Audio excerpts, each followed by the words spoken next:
Talking about the future of Manx Radio and public broadcasting in general in the Isle of Man, the Select Committee is sitting, and with me is Mr North and Mr Pugh. You came up with the S4C plan, I think, was how you just best described it as the way forward. And you can give us more on this, but I mean, basically, I believe it was £650,000 a year that the BBC would put in, which is one thing, and then the government to top that up with 550,000. Am I right on what you said? That's right. I mean, this is our proposal. This, Yes. we haven't talked to the BBC about this. This is our proposal. We understand that the Isle of Man doesn't have as much money as it had. And we have to look at efficient ways of making broadcasting work. Now, the fact that we've reduced our staff from 35 to 20 over the last years, I think will give most people a clue that we've had to look very seriously at the costs of our operation and looking at the most effective way of making it work. However, we've also looked at other models elsewhere. And to go right back to your very first question to the chairman, it was about the state broadcaster and the public service broadcaster. We have to find a way of distancing ourselves from government, in our view. S4C have gone through a very similar exercise. S4C, for those who don't know, is the Welsh language television channel in Wales. It currently has £7 million a year from the Department of Culture, Media and Sport, £76 million a year from the BBC, a further £20 million a year paid for as 10 Welsh language television programmes per week, and additionally it earns £2 million. Okay. But basically, it's the BBC aren't directly running that. There's a trust involved, keeping it. There's an authority, and there is an agreement with the BBC that even though they're putting the money in, it should be spent on public service broadcasting. They're not involved in the day-to-day running. Why not? And possibly, I know the answer why you'll say that this is not good. Just let the BBC run this radio station out of the licence fee, as they do in Jersey and Guernsey. But that would not mean you in a job, of course. There'd be a BBC person in here. Well, you say, we might argue against this. We actually included that very scenario in our submission because it is a scenario. Yeah. However, I don't think personally that the people of the Isle of Man would wish for that. I don't believe for a minute that Tynwald would want that. And let's face it, Tynwald decides, not the government, Tynwald decides on how we should operate. Why is it okay then for Jersey and Guernsey, who are both Crown dependencies? But why do you think it's so unpalatable? The name British Broadcasting Corporation running Manx Radio, is that where you think is a problem? It's because this Manx Radio is 50 years old next year. And it is a national asset. Yeah, but things move on, Mr North. Like Radio Luxembourg is no longer there. Things move on. No. I think, Please. The public of the Isle of Man, and you can argue till the cows come home, Mr Moulton, the public of the Isle of Man would not thank any members of Tynwald that actually lost Manx Radio to the public. You're only reaching 53%. It was, in this report, what do you mean 58. only 53? Other stations would be proud of that. Okay, but that's half You the see, Isle of Man.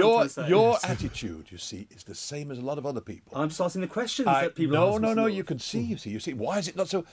We are the second largest reach in the British Isles. Okay. There is only one other, and do you know where it is? It's in Jersey. Yes, exactly. Therefore, British Isles is the wrong terminology. There's an island thing, and then there's the UK. Now, No, that is the wrong terminology. Right. Okay. We are a nation, and surely a nation deserves its voice, and Manx Radio is the voice of the nation. But, okay, Do you think we would get as much local culture and across the board? It's just. Have you listened to Radio unthinkable. Jersey? Have you listened to it? Yes. What, the sustaining programmes that come from central London? That's at night time, isn't it? Yeah. It does not. I mean, Evening. for instance, I had a senior BBC official visited the island 2-3 years ago, very, very senior, and I took him to the airport to go back on his flight, and he'd been listening to Mandate that morning, and he said to me, how many people do you have running your top show in the morning? So I said, one. one presenting, and there's one chap or whoever's on duty, one person in the newsroom. And he said, one? And he just couldn't believe that we only had one operator. You're highly concerned. They have something like, Yes. I know, 6 or 7 people doing You the said same yesterday, thing. So you're where highly does the economy come in? You're highly concerned for the pressure on the mandate presenter. Yes. that you're Yes. under. Yes. This individual broadcasts to about 12,000 people every morning.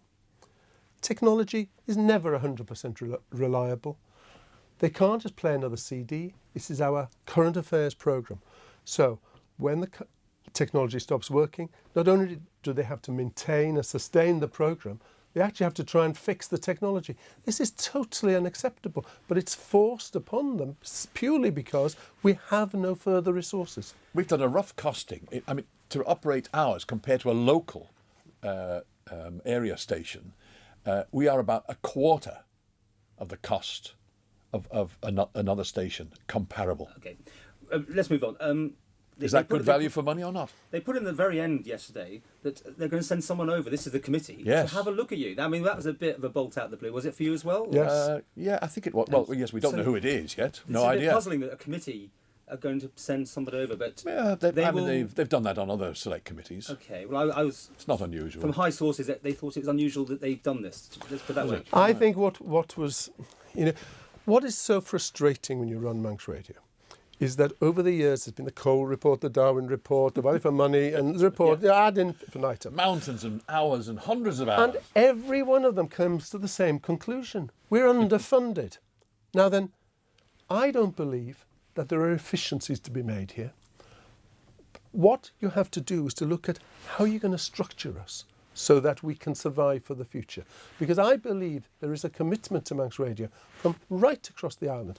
You quoted earlier, 53% listen. But that when there are storms, when there's an incident, that number, we know, goes through the roof. This is who people turn to in times of emergency. And that has to be here every day of the year to deliver that service. Do you regard yourself as a Manxman, Paul? I possibly do.